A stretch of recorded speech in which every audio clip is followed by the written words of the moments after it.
सभी किसान भाइयों को मेरी तरफ से नमस्कार। आज का विषय ये है, जो घग्गर नदी है वो शिवालिक की पहाड़ियों से होते हुए, सुखना लेक से भी होते हुए, अम्बाड़ा की तरफ से होते हुए पूरा हरियाणा क्रॉस करके राजस्थान के हनुमानगढ़, पीलीभंगा, सूरतगढ़, बीजानगर, अनूपगढ़ तक जो घग्गर नदी है वो आती थी। आज से 25-30 साल पहले बहुत भारी मात्रा में जो घग्गर नदी का पानी है वो आता था, जिससे हनुमानगढ़ से लेकर अनूपगढ़ का जो क्षेत्र था वो पूरा खुशहाल हो जाता था। परंतु आज से कोई 20 साल पहले हरियाणा सरकार ने O2 हेड बना लिया। O2 हेड से बहुत सारी जो नहरें हैं वो सिरसा ज़िले में दी गई।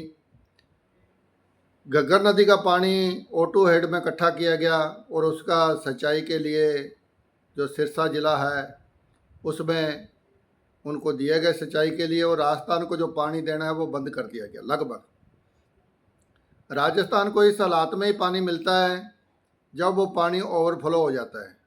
जब हरियाणा डूबने लगता है, पंजाब डूबने लगता है, तो जो घग्गर नदी का पानी है वो भी हिसाब तरीके से घग्गर नदी में छोड़ दिया जाता है, जैसा पिछले साल छोड़ा गया था।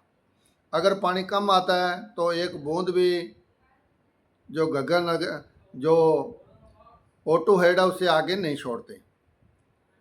ये सब जो कमजोरियां हैं वो राजस्थान के जो नेता हैं, हनुमानगढ़ के हो गए, पीलीभंगा के हो गए, सूरतगढ़ के हो गए, अनूपगढ़ के हो गए, चाहे वो MLA हो चाहे वो MP हो, इन्होंने कभी घग्गर नदी के लिए आवाज़ ना तो जयपुर में उठाई है, ना इन्होंने दिल्ली में उठाई है।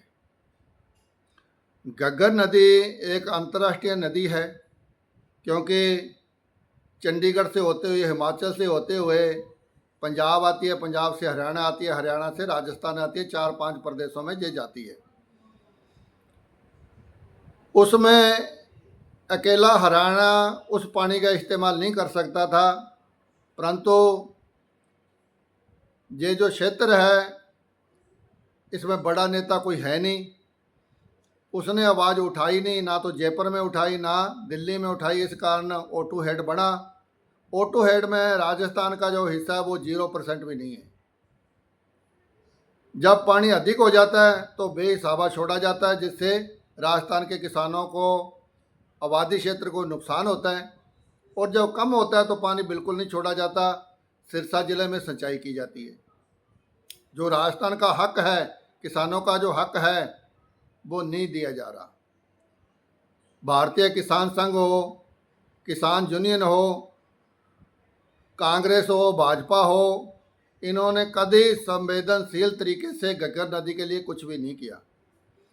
जो घग्गर नदी के लोग रहते हैं, अनूपगढ़ से लेकर रामसिंहपुर, बीजानगर, जयसर, सूरतगढ़, पीलीभंगा, रंगमहल, हनुमानगढ़, जहाँ के लोगों ने भी जो घग्गर नदी है उसके लिए कुछ नहीं किया। पहला नंबर तो O2 हेड से पानी आता ही नहीं है। अगर आ जाए, थोड़ा बहुत पानी आ जाए, तो जो सूरतगढ़ फार्म है वो रोक लेता है। वो अनूपगढ़ की तरफ, बीजानगर की तरफ पानी आने नहीं देता, पहले वो फार्म में ही जमा कर लेता है।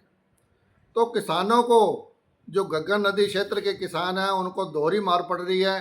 एक तो जो उनके हिस्से का पानी है वो नहीं दिया जा रहा O2 हेड से।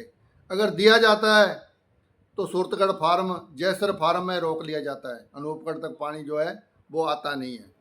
जो घग्गर नदी का पानी है वो बहुत ही अच्छी पैदावार के लिए बहुत ज़रूरी है।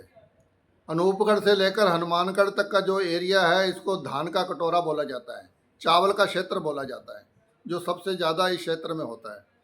अगर हर साल नियमित तौर पर एक महीना, अगस्त के महीने में या जुलाई के महीने में पूरा पानी दिया जाए तो ये जो क्षेत्र है खुशहाल हो सकता है। जहाँ के जो किसान हैं वो खुशहाल हो सकते हैं। एक तरीका ये भी अपनाया जा सकता है, कुछ तो पानी O2 हेड से छोड़ा जाए और जो पानी है 15 दिन कम से कम इंदिरा गांधी नहर से छोड़ा जाए, ताकि अनूपगढ़ तक जो पानी है वो पहुँचे, भेड़ताल तक जो पानी है वो पहुँचे। इसमें घग्गर नदी क्षेत्र के जो लोग हैं, जब तक ये आवाज़ नहीं उठाएंगे तब तक इनको कुछ मिलने वाला नहीं है। अगले विधानसभा चुनाव में उस पार्टी को वोट डालो, उस आदमी को वोट डालो जो घग्गर नदी के लिए आवाज़ बुलंद कर सकता हो। एक वकील साहब ने बोला था भी जल आयोग में अगर जो विषय रखा जाए, या राजस्थान हाई कोर्ट में जो विषय रखे जाए, तो ऑटो हेड से जो अपना हक है वो अपने को मिल सकता है। वो भी अभी तक ना तो भारतीय किसान संघ ने किया, ना किसान यूनियन ने किया, ना भाजपा ने किया, ना कांग्रेस ने किया, ना ही घग्गर नदी क्षेत्र के लोगों ने किया। कुछ 10-10, 20-20, 100-100 रुपया डालकर ऐसी जो रिट है, अपने हक के लिए तो अपने लगा ही सकते हैं। अगर अपने हक के लिए अपने खुद नहीं बोलेंगे तो कोई अपने को कुछ देने वाला नहीं है। आज की खबर है, बीजानगर के पिछली साइड में पानी पहुंचा है, वो भी मरा सा पहुंचा है। मेरे को लगता है वो बीजानगर तक भी जो पानी है वो नहीं पहुंचेगा। अनूपगढ़ तक या भेड़ताल तक पानी आना तो बहुत बड़ी बात है। तो जब तक पूरा प्रयास नहीं किया जाएगा घग्गर नदी के लिए, तब तक घग्गर नदी का जो पानी है वो अनूपगढ़ के भेड़ताल तक नहीं आएगा। अगर आप घग्गर नदी के पानी के समर्थक में हो तो इस वीडियो को शेयर करो, कमेंट करो, और हमारे चैनल के आप सदस्य भी जरूर बनो। मेरी तरफ से नमस्कार। जय हिंद, जय भारत, जय घग्गर।